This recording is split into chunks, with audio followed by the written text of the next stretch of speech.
नमस्कार दोस्तों, जय माई की। आज एक बहुत ही सहनशील और गंभीर विषय पे हम फिर से चर्चा करने जा रहे हैं। ये भी हम सबके जीवन में जुड़ा हुआ है। आज से कुछ दिनों पहले हमने देखा था इरफान खान साहब, जो एक बहुत बेहतरीन हीरो रहे, इंडस्ट्री के एक्टर रहे, उन्हें कैंसर से मौत हो गई थी। उनका कहना था कि अगर ऊपर वाला मुझे कुछ दिन और दे दे तो मैं ये दिन अपनी पत्नी के साथ जीना चाहता हूँ, उसके नाम जीना चाहता हूँ। उसके बाद ऋषि कपूर साहब की मौत भी कैंसर से हुई। उनका भी यही कहना था कि अगर मुझे थोड़ी ज़िंदगी और मिलती है तो मैं अपने जो बच्चे हैं उनके साथ हंसी खुशी एक माहौल शेयर करूंगा और एक नया जीवन में जीना चाहता हूं। इसके अलावा हमने देखा जो सोनाली बेंद्रे थी,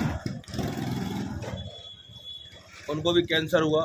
बहुत ही खूबसूरत एक्ट्रेस रही है और अभी भी है, लेकिन उन्होंने कैंसर को डिफीट किया और आफ्टर कैंसर उन्होंने कहा कि मैं समझ सकती हूँ ज़िंदगी की कीमत क्या होती है।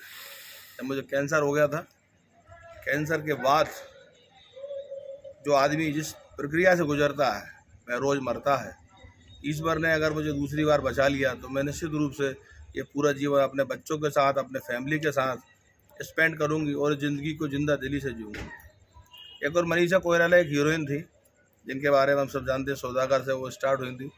उन्होंने भी कहा कि मुझे भी कैंसर हुआ और मैंने भी ज़िंदगी को हर दिन एक जंग की तरह गुजारा है।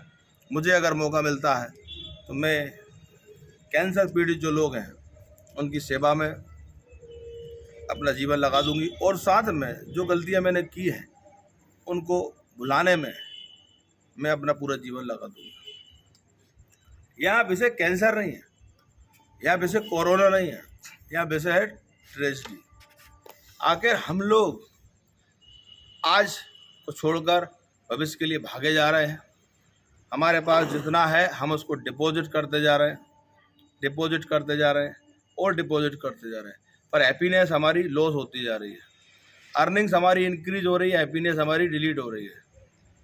आप उतना कमाएं जितना कमाने में आपका परिवार खुश रहे, आप खुश रहे और आप समाज की और देश की सेवा कर सकें। आप ज़्यादा कमाने के चक्कर में उस बहुमूल्य समय को जो आपके बच्चों के लिए था, जो आपकी पत्नी के लिए था, जो आपके माता पिता के लिए, भाई बहनों और समाज के लिए था, पर्यावरण के प्रति आपने अपने जीवन में क्या किया, जल संरक्षण के क्षेत्र में आपने क्या किया, भूमि संरक्षण के क्षेत्र में आपने क्या किया। आखिरकार पृथ्वी के हिस्सा होने के नाते, एक मनुष्य होने के नाते मैंने अपने जीवन को किस तरह से जिया। एक फौज का सिपाही देखिए आप, जब वो फौज में भर्ती होता है तो उसे पता होता है कि जब भी मैं देश की सेवा में रहूँगा, कभी भी सीमा पर मेरी गोली लगने से वीरगति हो सकती है, लेकिन वो इस बात को बड़े खुशी खुशी स्वीकार करता है और आप देखिए उनमें वो जोश, वो जुनून होता है। यही कारण है कि उन्हें पता है कि हमें एक सीमित समय के लिए 15 साल की, 20 साल की सेवा करनी है, दिन में 8 घंटे काम करना है, देश की सेवा करनी है। एक हंगरनेस नहीं होना चाहिए हमारे मन में, हमारे अपनों के लिए कि हमें इतना पैसा कमा। आखिर हम इतना पैसा कमा रहे हैं किसके लिए? अपनों के लिए। लेकिन जब वो अपने ही नहीं रहेंगे तो, या हम ही नहीं रहेंगे तो, मान के चलिए कोरोना जब आया था आप सबने देखा है, करोड़पति, अरबपति, सबके सब एक से एक बड़े बिजनेसमैन उसकी चपेट में आए और उनका जीवन चला गया। क्या था ये? एक से एक करोड़पति व्यक्तियों को कोरोना में रेमडेसिविर इंजेक्शन नहीं मिल पाया, किसी को बेड नहीं मिल पाया, किसी को पलंग नहीं मिल पाया। आखिरकार हम कब सुधरेंगे? हमारे अंदर की जो भूख है, हवस है पैसा कमाने की, वो कब सीमित होगी? मैं नहीं कहता कि आप काम छोड़कर घर पर बैठ जाइए।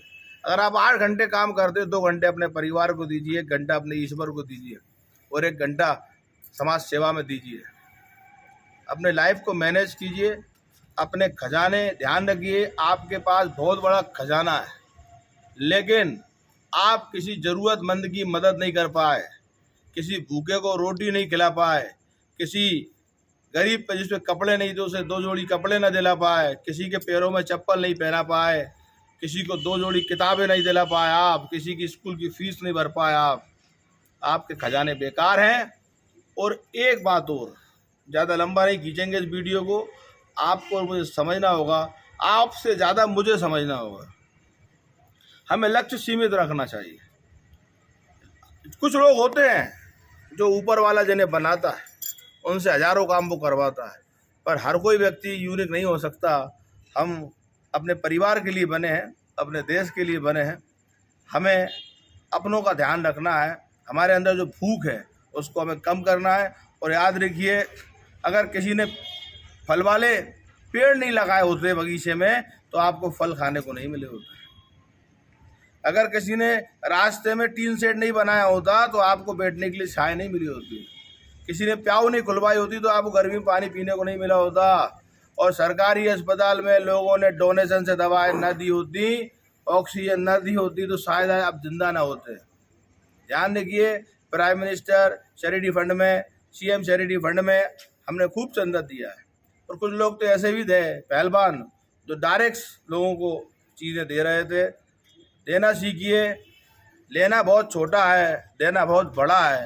ये मंत्र हमेशा याद रखिए, जो गरीबों के काम आता है ईश्वर उसके काम आता है। मैं फिर कहूँगा, जो गरीबों के काम आता है ईश्वर उसके काम आता है। तू 1 रुपया देगा वो 1 लाख देगा।